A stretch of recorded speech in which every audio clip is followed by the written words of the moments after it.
Commander Zarathul pressed her scaled hand against the cracked viewport of the refugee ship Distant Hope through the fractured transparasteel. She watched the blue-green world grow larger with each passing hour. Earth, the humans called it. Such a simple name for what might be their only chance at survival. "Status report," she commanded, her voice carrying the weight of 3 months in exile. "Hull integrity at 42%, replied her chief engineer Takovar. His normally pristine silver fur was matted with exhaustion. Life support systems functioning at minimal capacity. We have perhaps 6 days of breathable atmosphere remaining. Zarathul closed her eyes briefly. Behind them, scattered across 7 damaged vessels, were the last 12,000 members of the Kethmori civilization. Once, they had ruled 17 star systems. Now they were nothing more than refugees fleeing the mechanized horror that had consumed their empire. The devourers had come without warning, without mercy. Machines that converted organic matter into more machines, spreading like a plague across the galaxy. World after world had fallen silent. The Kethmori fleet, once mighty and proud, had been reduced to these few desperate ships carrying survivors. "Incoming transmission from the third planet," announced Communications Officer Veltar. "Multiple sources. The inhabitants appear to be attempting contact. Put it through." The bridge filled with a cacophony of different languages, voices overlapping in what seemed like chaos. Zarathul's universal translator struggled to parse the varied dialects and accents. "Hello, ... Can you hear us? This is Earth calling. Please respond. We see your ships." Primitive," Takovar muttered. "No unified planetary communication network. No standardized language protocols." Zarathul raised her hand for silence. Despite the crude nature of the transmissions, something struck her about the voices. There was no fear in them. No hostility. Only curiosity and what sounded remarkably like ... concern. "Open a channel," she ordered. "All frequencies." "This is Commander Zarathul of the Kethmori Expedition Fleet," she began, her words being translated and broadcast on hundreds of different frequencies. "We are refugees seeking temporary sanctuary. Our ships are damaged and our supplies nearly exhausted." The response was immediate and overwhelming. Dozens of voices replied at once, all saying variations of the same thing. "Come down. We'll help you." Tokovar's ears flattened against his skull. "Commander, we know nothing about these humans. They appear to be a pre-spaceflight species. They may see us as invaders." "Pre-spaceflight species don't typically offer immediate aid to unknown aliens," Zarathul replied. "Set course for the largest landmass. Find us a suitable landing site away from major population centers." 2 hours later, 7 Kethmori refugee ships descended through Earth's atmosphere. The ships groaned and sparked as they fought gravity and atmospheric friction. 3 vessels made controlled landings in what the humans called the Australian outback. 2 others managed to set down in the Sahara Desert. The final 2 ships, including Zarathul's command vessel, touched down in the American Midwest, creating enormous craters in a farmer's wheat field. Emergency klaxons wailed as smoke poured from damaged systems. Zarathul ordered immediate evacuation. Within minutes, 12,000 Kethmori emerged from their ships, gasping in the alien atmosphere that their environmental suits filtered and adjusted. The humans arrived before the dust had settled. They came in primitive, wheeled vehicles, kicking up clouds of dirt as they raced across the fields. Zarathul expected weapons, demands, or at least fearful retreat. Instead, the first human to reach them leaped from his vehicle and shouted, "Is anyone hurt? Do you need medical attention?" The man was small by Kethmori standards, barely reaching Zarathul's shoulder. His skin was pale and soft, his hair a strange brown color. He wore simple cloth garments and carried no visible weapons. Yet he showed no hesitation in approaching beings who towered over him with scales, claws, and technology centuries beyond his understanding. "I'm Jake Morrison," the human said, removing a cloth covering from his head in what appeared to be a gesture of respect. "I own this farm. Well, owned it before you turned it into a crater, but that's okay. Are your people injured? Zarathul stared at him. Her translator was working perfectly, but the words made no sense. This primitive being was more concerned about their welfare than the destruction of his property. Some of our people require medical attention, she said carefully, right then. Jake turned and shouted to the other humans who were arriving. Mary, get on the radio and tell Doc Henderson to bring everything he's got. Tell the folks in town we need food, water, and blankets. Lots of them. Within the hour, the landing site had become a bustling relief operation. Humans arrived in a constant stream, bringing supplies, medical equipment, and help. They set up tents, distributed water and food, and began treating injured Kethmori with a combination of human medical knowledge and quick adaptation to alien physiology. Dr. Sarah Henderson, a veterinarian from the nearby town, approached Zarethel with a tablet in her hands. I've been looking at your people's biology, she said. Your blood is copper-based instead of iron, and your respiratory system processes different gas ratios than ours. But the underlying principles are similar enough. I think we can help your injured. You would treat us? Zarethel asked. We are alien to your world. You know nothing about us. Dr. Henderson smiled. You're hurt. You need help. That's all I need to know. Throughout the day, Zarethel watched in amazement as the humans worked. They had no advanced technology, no sophisticated equipment. Everything they did was accomplished through ingenuity, cooperation, and sheer determination. When language barriers arose, they found ways around them.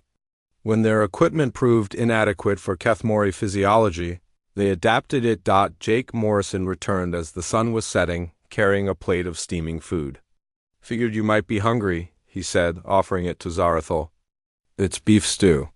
Don't know if you folks eat meat, but I added some vegetables too, just in case. Zarethel accepted the plate. The food was simple, prepared over an open fire, but it was warm and filling. Why? She asked. Why are you helping us? Jake sat down on a wooden crate, his weathered hands clasped together. My great-grandfather came to this country with nothing but the clothes on his back, he said. Folks helped him get started. Built him a house, gave him work, treated him like family. Figure it's my turn to pay that forward? But we are not human. We are alien to your world. So was he in a way. Different country, different language, different customs. But people helped him anyway. Jake looked up at the alien stars beginning to appear in the darkening sky. Besides, seems to me that if you folks can build ships that travel between stars, you've got a lot to offer. Might be we can learn from each other. As night fell, Zarethel found herself standing at the edge of the refugee camp, looking out at the lights of the human town in the distance. Her people were scattered across the planet, all of them experiencing similar welcome from the local populations. The reports coming in were almost unbelievable. In Australia, Aboriginal elders had performed a ceremony to welcome the Kethmori to their ancestral lands. In the Sahara, Bedouin tribes had shared their water and offered shelter in their tents.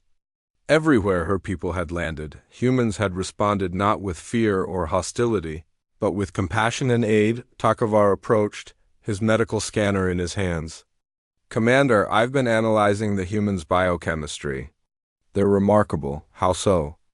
Their stress responses are unlike anything in our databases. When faced with crisis, their brains flood with chemicals that enhance their physical capabilities and improve their problem-solving abilities. They literally become more capable under pressure. Zarethel nodded. She had seen evidence of this throughout the day. The humans had worked with intense focus and energy, never seeming to tire despite the enormous scope of the relief effort. There's more, Takavar continued. Their social bonding mechanisms are incredibly sophisticated. They form cooperative relationships with remarkable speed, even with complete strangers. It's as if they're biologically programmed to work together. What are you suggesting? These humans may appear primitive, but they possess capabilities our species never developed. They adapt quickly, work together instinctively, and thrive under pressure. They may be exactly what we need. Zarathil looked back at the camp where humans and Kethmori worked side by side, sharing tools, food, and knowledge despite having met only hours earlier. Jake Morrison was teaching a group of young Kethmori how to start a fire without technological assistance, while Dr. Henderson was learning about Kethmori biochemistry from their medical officers. "Perhaps," she said quietly, "but first we need to survive. Our ships are damaged beyond our ability to repair with available resources. Our supplies are nearly exhausted. And somewhere out there, the Devourers continue their advance across the galaxy. The humans may surprise you, Commander. They've already begun studying our ships. Their engineers are primitive by our standards, but they think differently than we do. They see solutions where we see insurmountable problems." As if summoned by their conversation, Jake Morrison approached with a group of men and women. "Commander," he said, "we've been looking at your ships. We can't understand the advanced seas." 3 weeks had passed since the Kethmori ships touched down on Earth, and Jake Morrison's wheat field had transformed into something that defied both species' expectations. Where once rows of grain had swayed in the prairie wind, now stood a sprawling complex of workshops, laboratories, and living quarters that seemed to grow organically from the collaboration between human ingenuity and alien technology. Commander Zarathil stood in what had once been Jake's barn, now converted into a command center bristling with hastily assembled equipment. Banks of human computers, their screens flickering with alien code, sat beside Kethmori holographic displays that projected three-dimensional star maps into the dusty air. The sight would have been impossible to imagine a month ago. "Status. Report," she called to the mixed crew of humans and Kethmori. "Working at various stations. Dr. Sarah?" Henderson looked up from a microscope that had been modified with Kethmori optical enhancers. "The biological adaptation protocols are working better than expected. We've successfully integrated human and Kethmori medical techniques. Your people's healing accelerants combined with our surgical methods are producing remarkable results." At another station, Tomchan was bent over a schematic with Chief Engineer Tokovar. "The power grid integration is almost complete," Tom reported. "Your fusion cores are incredible, but they were never designed to interface with our electrical systems. We had to get creative with the voltage converters." Tokovar's ears twitched in what Zarathil had learned was amusement. Creative is an understatement. These humans see problems as puzzles to be solved rather than obstacles to be overcome. They refuse to accept that something is impossible. Jake Morrison entered the barn, his clothes stained with grease and metal shavings. "Commander, you need to see what Maria's team accomplished in Sector 7. They walked through the complex, past workshops where humans and Kethmori labored side by side. In one area, a group of human children were learning Kethmori mathematics from elderly refugees, their young minds absorbing concepts that had taken Zarathil's people centuries to develop. In another, Kethmori engineers watched in fascination as a human blacksmith demonstrated metallurgy techniques, using nothing more than fire, hammer, and intuition. Sector 7 had been designated for ship repairs. When they arrived, Zarathil stopped in amazement. The massive hull breach in the transport ship New Dawn had been completely sealed. But it wasn't just repaired, it was strengthened. The human welders had used a combination of earth steel and Kethmori alloys to create a patch that was actually stronger than the original hull. Maria Santos emerged from beneath the ship, her face blackened with soot but her eyes bright with satisfaction. "Commander, your material science is incredible, but your manufacturing techniques are too rigid. You build things to exact specifications, which works great until something breaks. We build things to be fixable."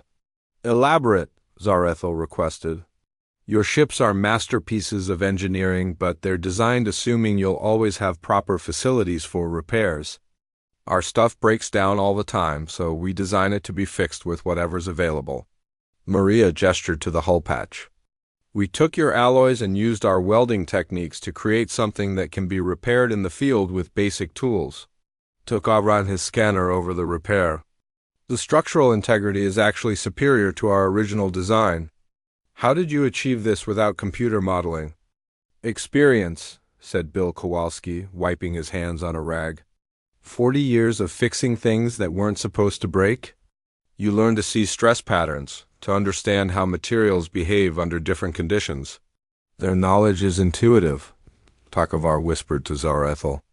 They understand engineering principles at a visceral level that our education systems never taught us to achieve. A communication alert interrupted their conversation. Veltara's voice crackled through the speakers. Commander, urgent message from the Deep Space Monitoring Station. Long-range sensors are detecting approaching objects. Zarethel's blood turned cold. The Devourers? Unknown.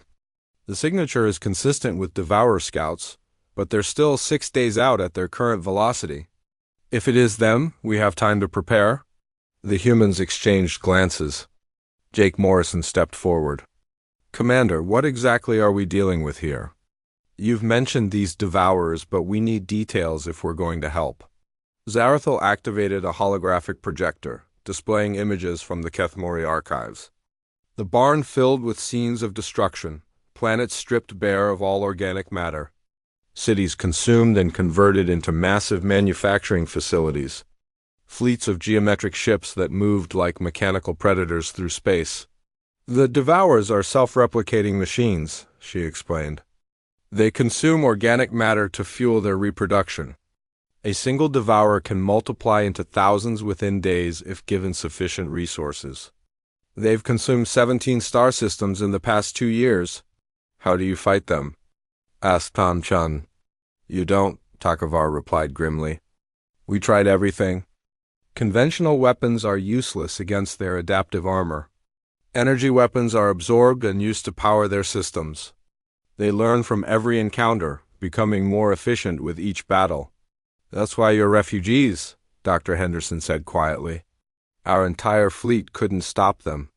We evacuated what civilians we could and ran. Zarethel's voice carried the weight of defeat. If they've followed us here, Earth will suffer the same fate as our worlds. Silence fell over the barn. The humans absorbed this information with expressions ranging from fear to determination. Then Jake Morrison spoke. Well, that's a problem. A problem? Takavar's ears flattened. These machines have destroyed civilizations that were thousands of years more advanced than your species. Yeah, but they've never dealt with humans before. Jake's tone was matter-of-fact, as if he were discussing weather patterns. Tom, what do you think? Can we give them a fight? Tom Chun was already pulling up schematics on a nearby computer. Their adaptive armor is interesting. Sounds like they counter specific attacks by analyzing and adjusting to them. But adaptation takes time, and it assumes they can predict what's coming. What are you suggesting? Zarethel asked. Humans are unpredictable, Maria Santos said, a grin spreading across her face. We don't follow standard military doctrine because we don't have one.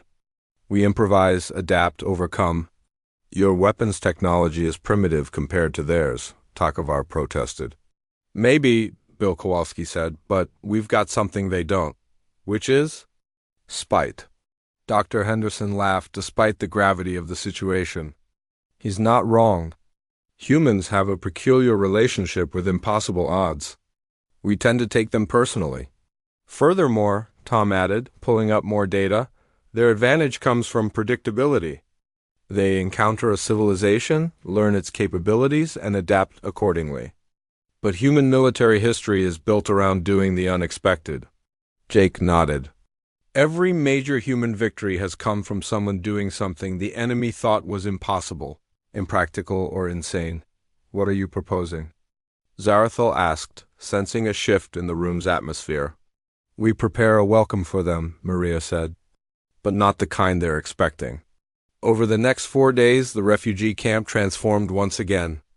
This time, it became something that had never existed before. A joint human Kethmori military installation. Designed around principles that defied conventional warfare, human. Engineers worked with Kethmori scientists to create weapons that looked like mechanical failures but worked perfectly. Artillery pieces built from salvaged farm equipment sat next to energy cannons powered by modified truck engines. Defensive positions were constructed using human architectural principles that prioritized function over form, creating structures that could be repaired under fire. The strategy they developed was uniquely human. Instead of trying to match the Devourer's technological superiority, they would embrace chaos. Every system had multiple backups built from different technologies. Every weapon had 3 different ways to fire it.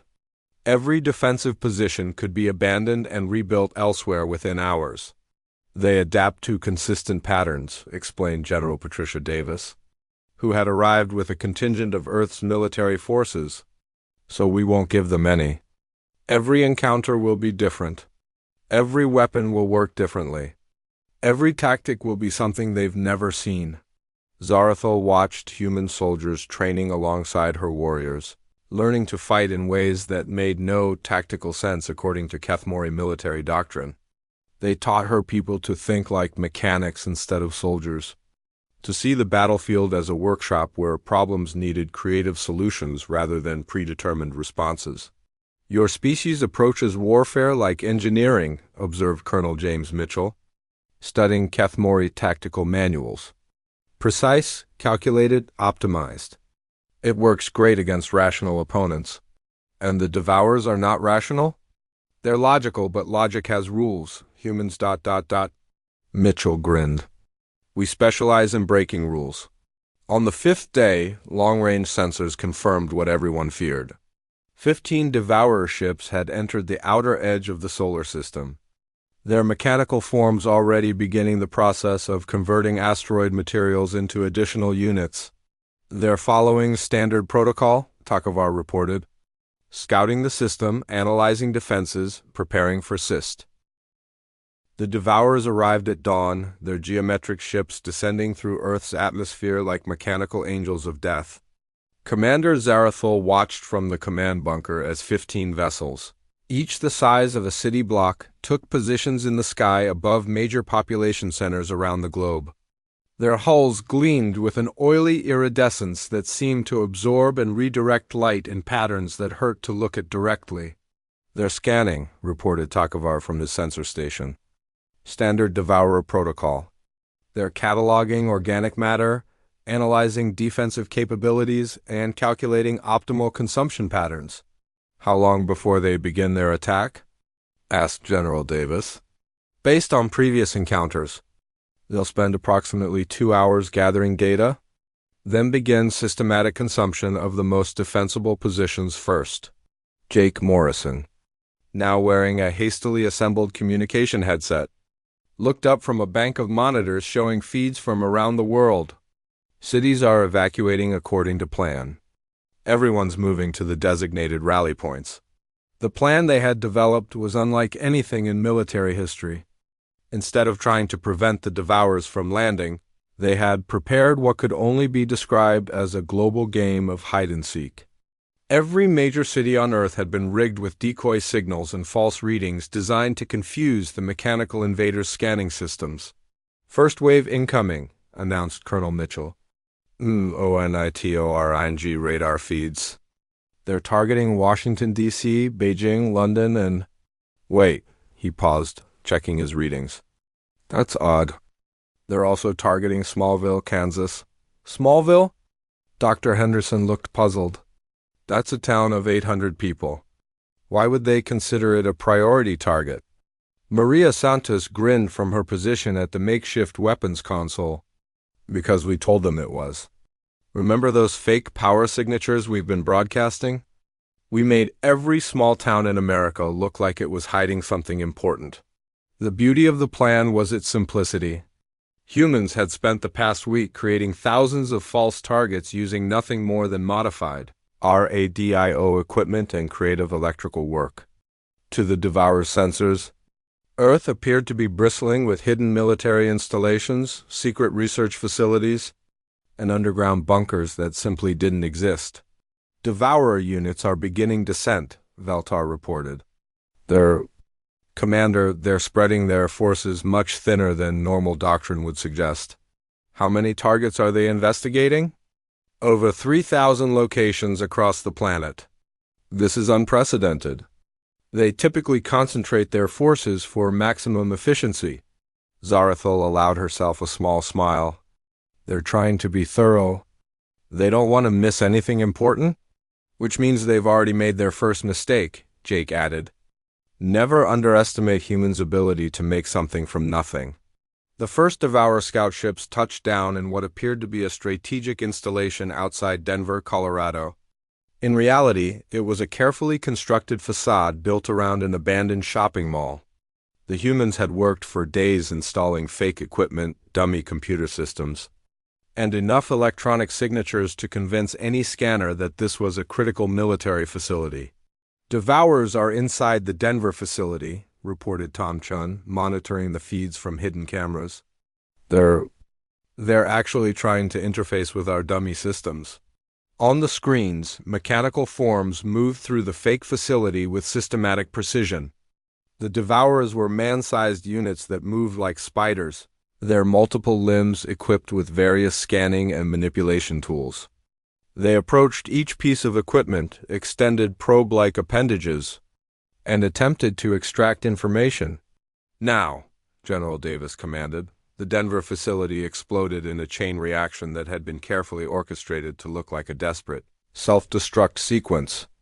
In reality, it was controlled demolition designed to create maximum confusion while providing minimum actual information. Similar explosions echoed around the globe as facility after facility triggered its self-destruct, just as the Devourers reached what appeared to be critical systems. They're adapting, Takovar observed. Watching sensor readings, the remaining units are now approaching targets more cautiously. They're expecting self-destruct sequences.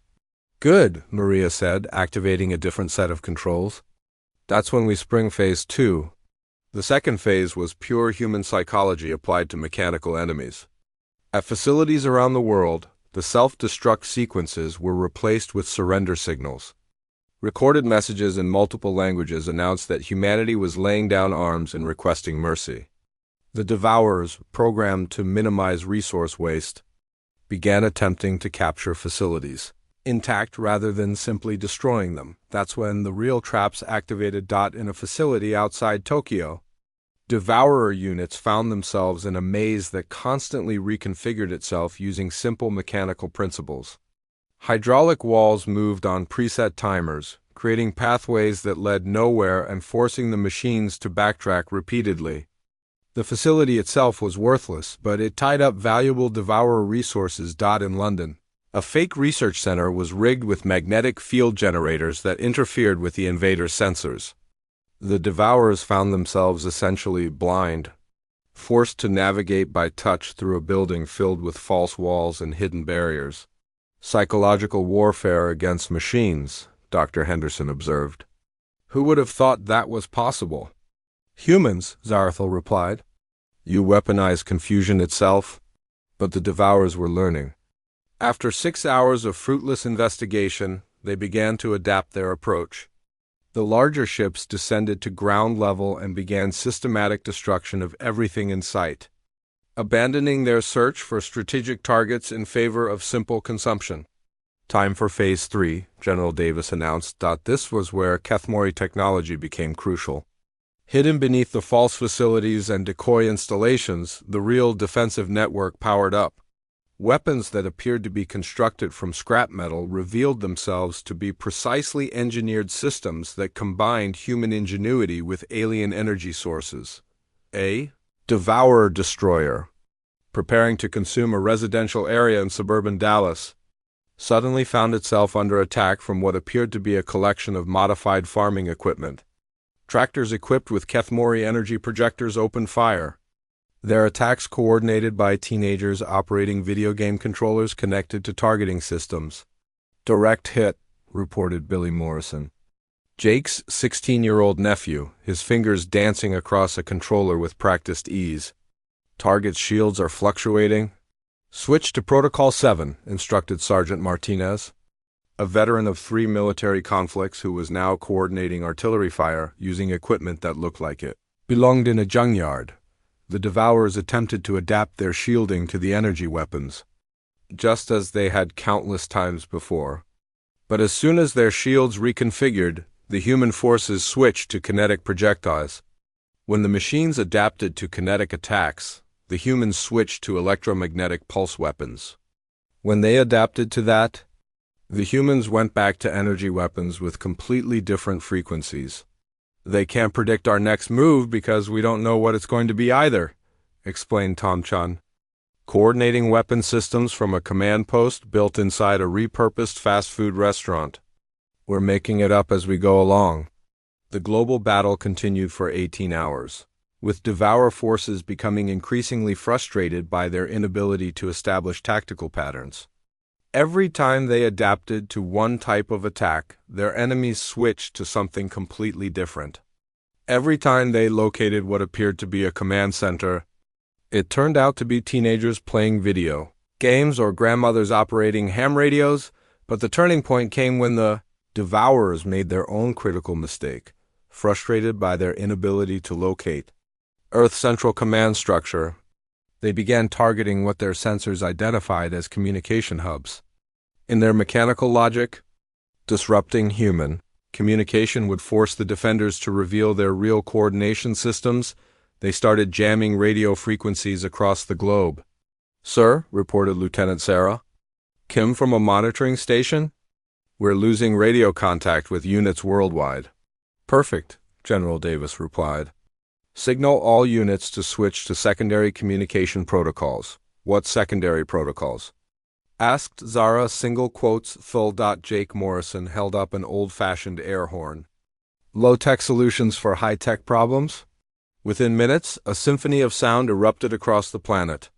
Air horns, church bells, car horns, foghorns, and sirens began broadcasting coordinated signals using patterns that had been distributed during the preparation phase.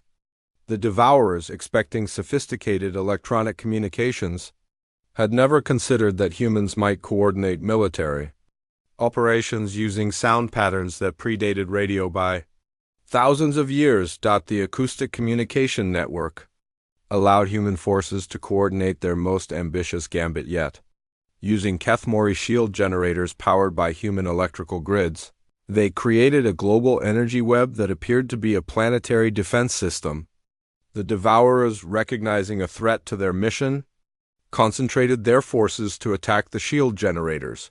That's when they discovered that the shield generators were real.